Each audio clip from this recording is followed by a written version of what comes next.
In the last lecture, we have studied the law of parallelogram of vector addition. The law is useful to find the resultant of two coterminous vectors, that is, vectors originating from the same point. We have derived the value of resultant of this vector.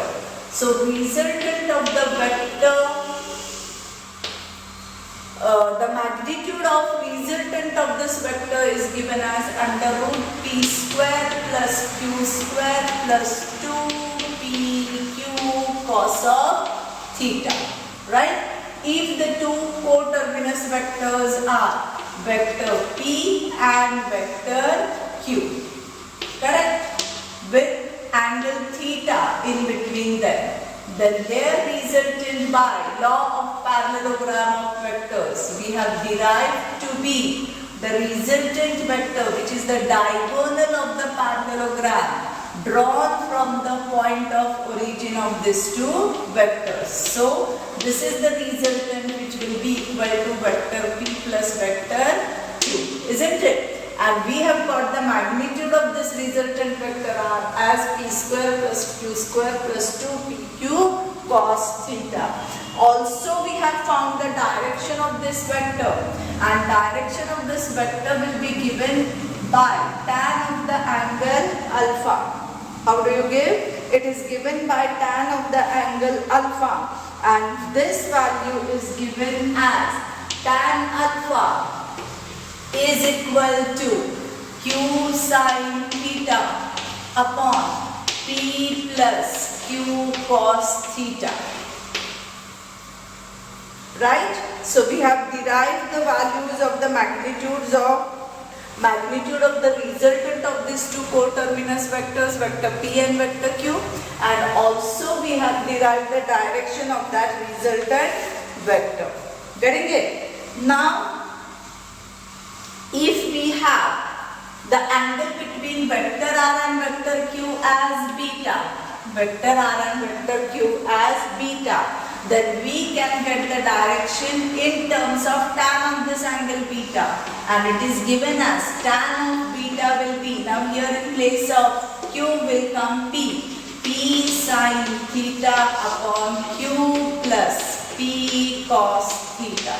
Are you getting it? When I represent only p or only q, it means the magnitude of that vector. I am not considering the direction, I am only considering the magnitude, the numerical value of that vector. Okay? Getting it? Very good. Now, firstly what we are going to do is, we will go for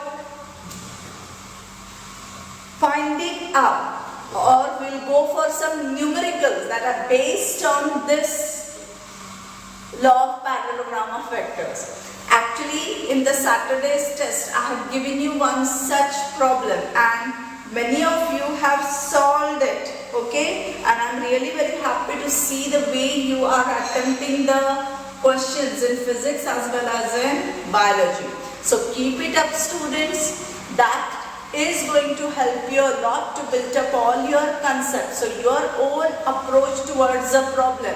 The problems that were given to you were totally out of text. Means these are just applications which you need to solve on your own.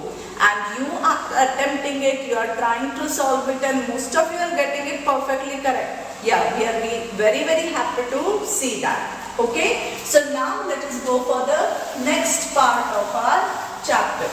Now herein what we will do is, we will go for the next concept, and then we'll go for some numericals, applications of these concepts in vector analysis that we have studied. So the next unit that we have to start with is again a very important unit, and that is resolution of vector. What is it? Resolution of vector.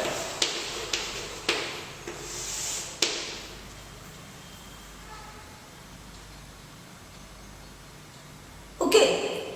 Now what is resolution of vector? See, what have we done in law of parallelogram of vectors? Very simple. In law of parallelogram of vectors, we have represented vector P and vector Q. We have represented these two vectors as a single vector R. Right? So here in law of parallelogram of vectors, you are adding up, summing up, okay, two vectors to be represented in the form of a single vector. Getting it? Resolution is just the reverse of it. What do we mean by resolution then? Say for example, I am being given a single vector. Say this is vector P. Then when I represent this vector P in the form of two or more vectors along certain fixed direction, then that process of splitting up of a single vector into two or more component vectors becomes resolution of vector. What is it? It is resolution of vector. Now see, how can we resolve a vector? Now we will try and resolve it in 2 dimensions. Then I will tell you how to resolve it in 3 dimensions. Now what am I doing is, this is my vector P. Let me take this point as the point of origin O of the vector. Okay. Now what am I going to do is, let me take this point which is the origin point of the vector, also the origin point of our coordinate system. You have studied the 2-dimensional coordinate system which consists of the x-axis and the y-axis. So here I have the y-axis and here I have the x-axis of the coordinate system. Okay, so this is x-axis and this is y-axis.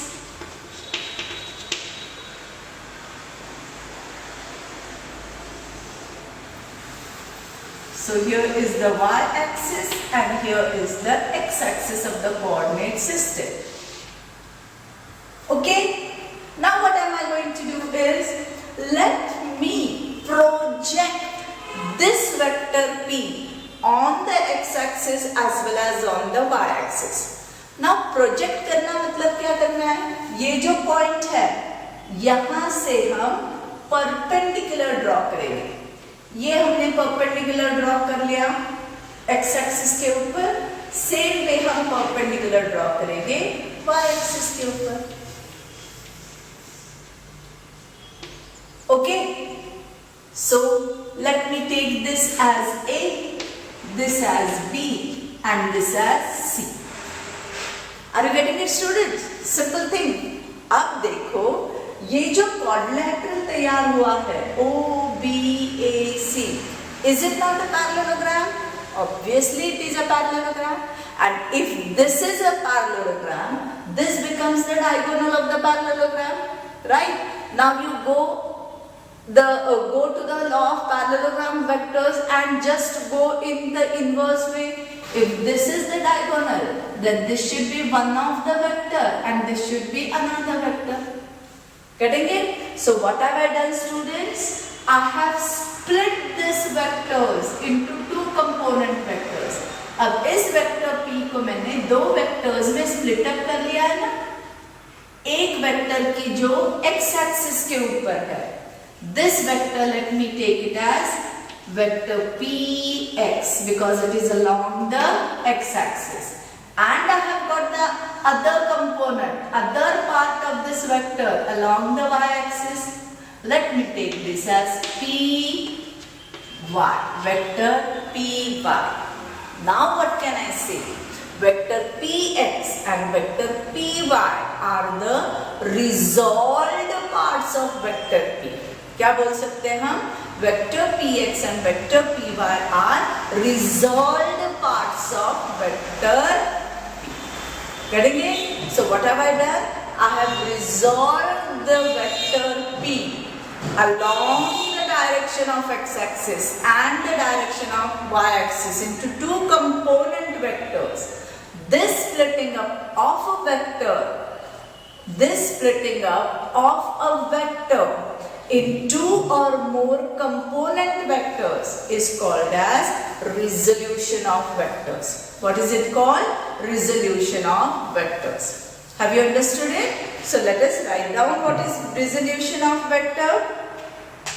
So the process of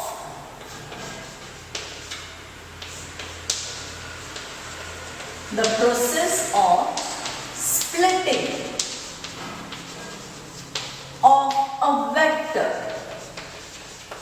the process of splitting of a vector into its components,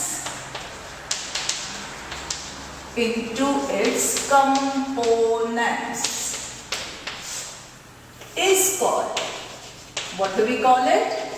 Resolution of vectors. What is it called? Resolution of vectors. So here I have vector P is resolved into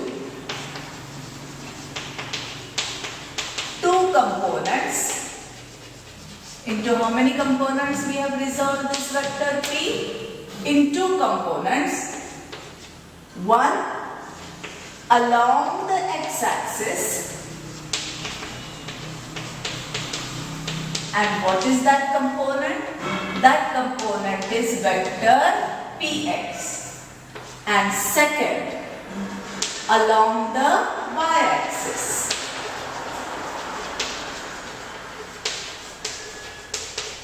And what is that component? That component is vector Py. Are you getting it? So breaking down, splitting up of a vector into its component parts along some fixed directions is the resolution of vector. Here we have split vector P into two components, one along the x-axis and one along the y-axis. Have you got this very clear? Now, if you see this quadrilateral, it is a parallelogram. So obviously what can I say? Vector P is equal to vector Px plus vector Py. By what am I getting it? By law of parallelogram of vectors.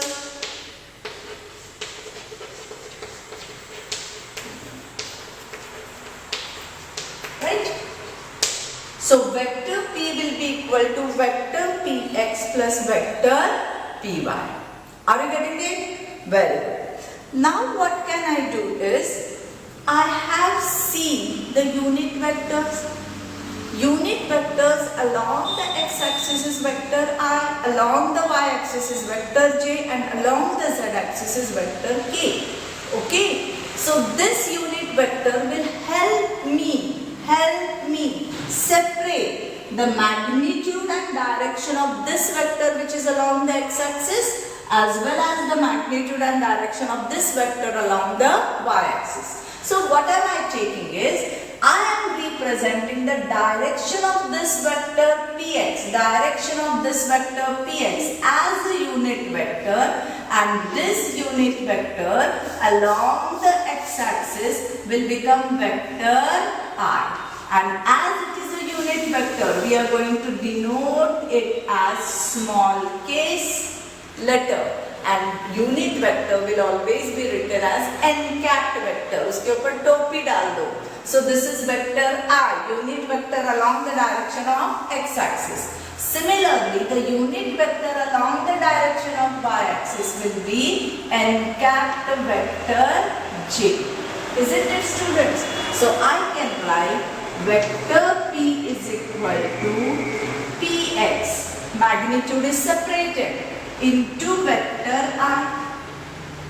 This is the direction of this vector and this is the magnitude of this vector.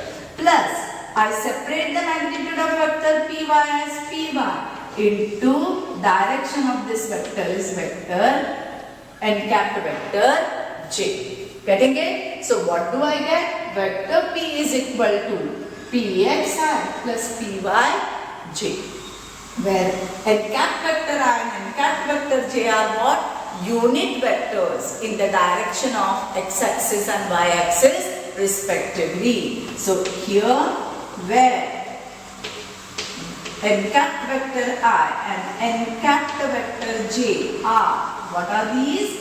Unit vectors in the direction of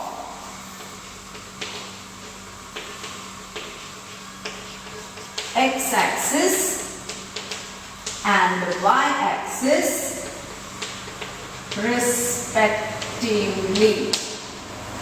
Samjho? So, in fact, go through this point, very important aspect, very simple one and tremendous applications. Okay? So, resolution of a vector is splitting of two vectors into its components. It can be done by splitting the vector along some fixed direction vectors.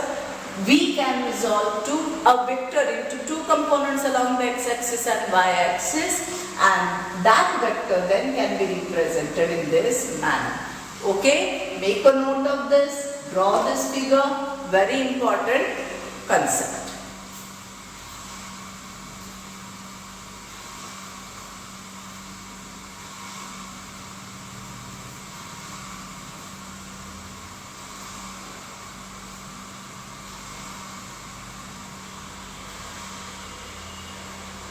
Okay students, now let us go for the next part, and again very important and interesting with lots of applications which you are going to enjoy. Now what am I doing is, let me take this angle over here,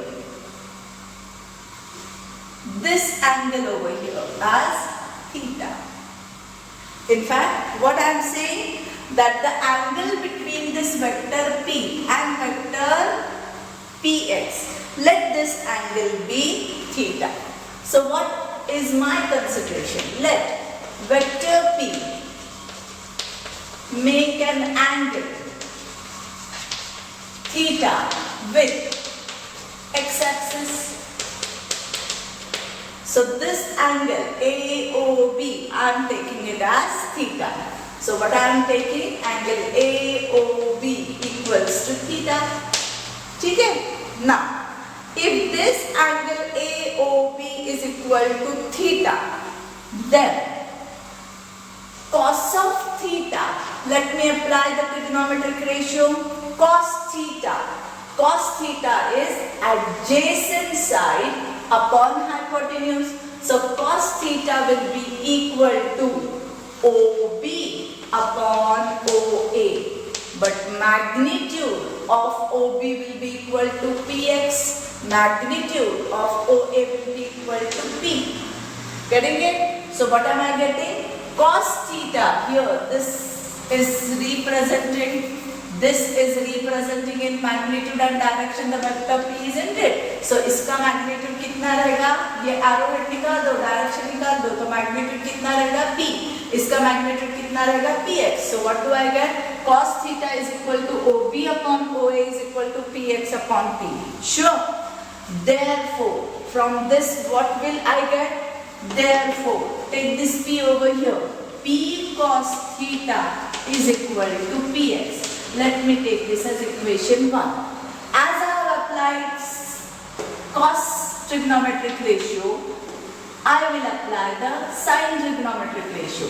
So sine theta will be equal to, how do I get sine theta? Sine theta is given as opposite side upon hypotenuse. So it will be equal to AB upon OA. That will be equal to, this side AB will be equal to side OC, isn't it? So OC upon OA. But what is magnitude of OC? It is PY upon P. So what does it give me?